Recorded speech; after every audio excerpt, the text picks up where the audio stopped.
Only one job can satisfy my pyromania, and that job is Black Mage.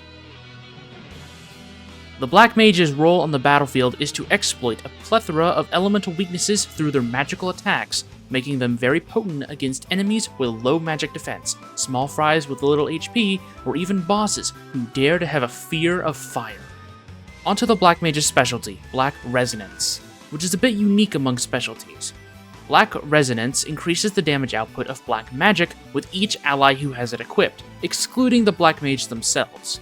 The damage bonus you get from having this equipped on all party members can reach up to a 20% damage increase, which can be super useful in ensuring you hit the damage cap of 9,999 consistently, but others might believe that this isn't worth really considering due to the one support slot being used up for it. Now, since Black Mage is a magic-focused job, I think it is best if we start this segment off by going over their spells first before diving into their support abilities that they can learn. So, let's begin by talking about the job's three main means of dealing damage, starting with the Blizzard family. This contains the spells Blizzard, Blizzara, and Blizzaga. Black Mage uses these spells to exploit water weaknesses by freezing their enemies and piercing them with sharp icicles. Like all forms of magic, using these spells on a single target will deal more damage than if you were to group cast them, so keep that in mind when utilizing the spells you wish to use.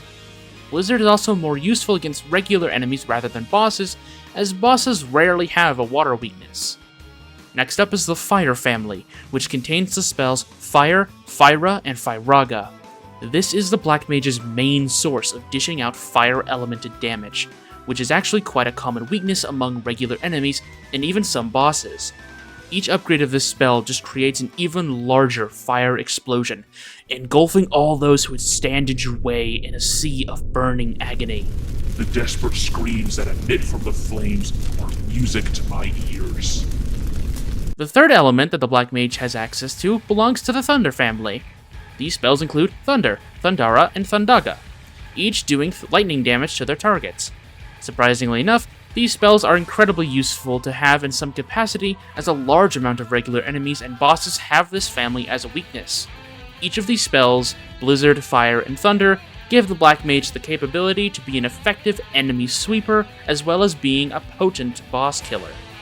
Because Black Mage has a large repertoire of status ailment spells, I think it is best to bunch them up together and tackle them all at once.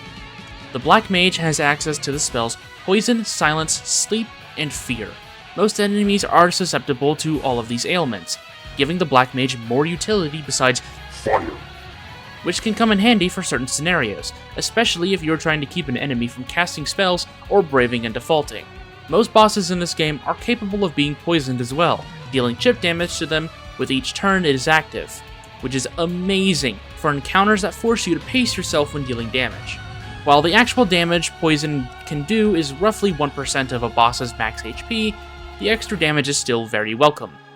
Sleeping enemies can help when dealing with many dangerous foes at once, giving your team time to breathe and recover from any wounds. And Silence keeps those pesky healers at bay. One major downside of the Black Mage's ailment spells, though, is that, outside of poison, the remaining spells lack use in boss encounters, mostly stuck as regular enemy-only utility. Alongside status ailments, Black Mage also has access to spells that can drain HP or MP from enemies and give it to the user. These spells are Drain and Espere, with Drain focusing on HP and Espere focusing on MP. These spells are super useful at giving the Black Mage some form of self-sustain, as they aren't very bulky and die often. Not to mention, their higher level magic spells are fairly MP hungry, so Espere comes in handy when trying to lessen the ether usage. Dark gives the Black Mage the ability to hit dark element weaknesses, a weakness, like light, that is quite annoying to deal with. So, this spell is a welcome addition to their lineup of spells. Despite its uses, this spell is expensive, costing 80 MP to cast, and since the Black Mage primarily focuses on spamming spells at their enemies, make sure you keep a close eye on your MP pool when using this potent dark attack. Ah, Death. I think the name of this spell speaks for itself. When cast, this spell has a chance of insta-killing any non-boss enemy in the game, unless they are already dead. There really isn't anything too complex about this spell. You want something dead? You can use Death. Want to kill all those pesky small fries that keep biting at your ankles? Kill has you covered. Kill will wipe out every non-boss enemy in combat 10 levels below the user, unless they are immune to its effects, but will not reward you any EXP, JP, or PEG for your troubles. This spell is mostly utilized in scenarios where encounters are forced on you and the rewards from combat aren't worth getting. Some would say the encounter adjustment feature makes this spell worthless, but it exists anyways. That's the Black Mage's spells done, so onto their support abilities, starting with Rod Lore. This ability gives the user S-rank affinity with rods. This lore ability is not very useful, as the affinity system only really affects physical stats, but it is there if you want to use it for a specific build or strategy that you might have in mind. Second up, at job level 4, Black Mage learns Abate Fire. Abate Fire allows the user to lower the damage of incoming fire element attacks, which can be super useful in dungeons or boss fights where the enemies specialize in that element. Next, at job level 5, Black Mage learns Damage Dispersion. This support ability is actually quite unique. This ability will spread out the incoming damage of a single target attack that is aimed at the user of this ability. What this means is that a heavy blow aimed at your character can be effectively shared by the entire party, dealing 15% of the attack's intended damage to the party, and the remaining damage to the true target.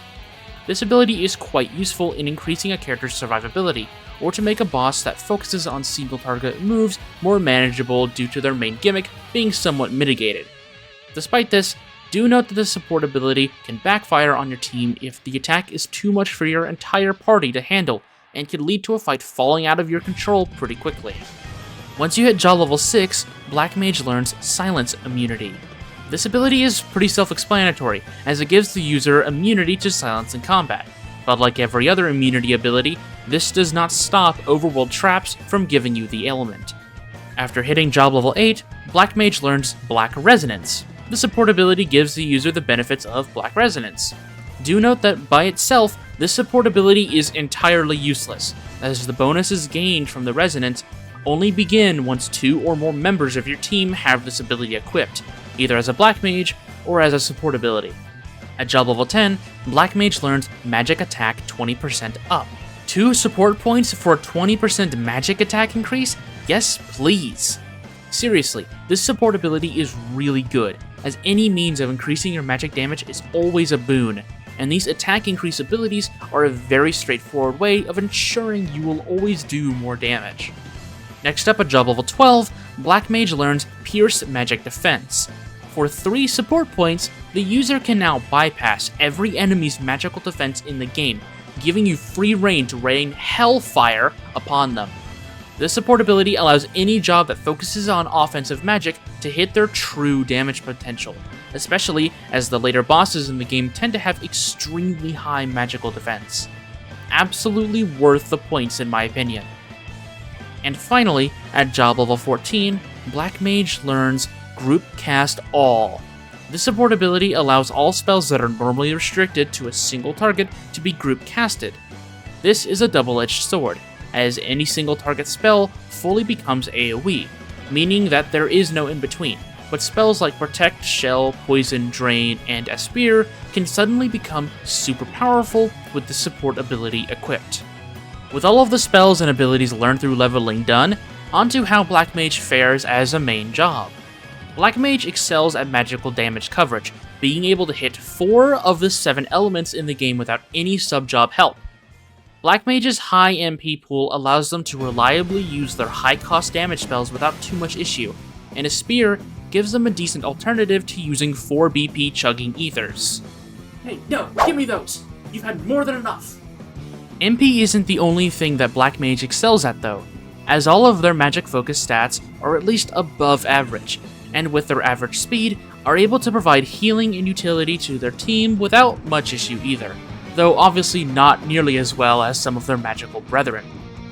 The flaws of the Black Mage come down to a few key grievances, with the first and most obvious being that they are super fragile, meaning that the sight of the ground is a very common thing for a Black Mage to see, and besides Drain, they really need help living through pretty much any encounter that persists after turn 1.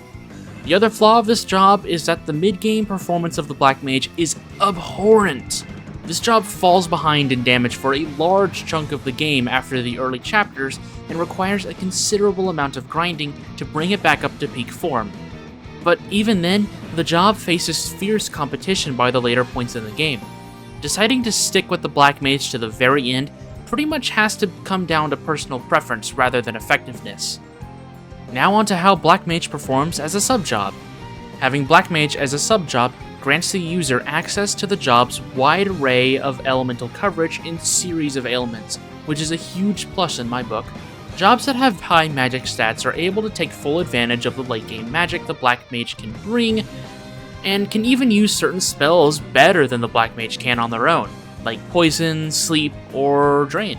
But unless you plan on using the Black Mage's toolkit on a job that has an equal or higher intelligence stat than it, the reasons for putting Black Mage as a sub-job are nearly non-existent.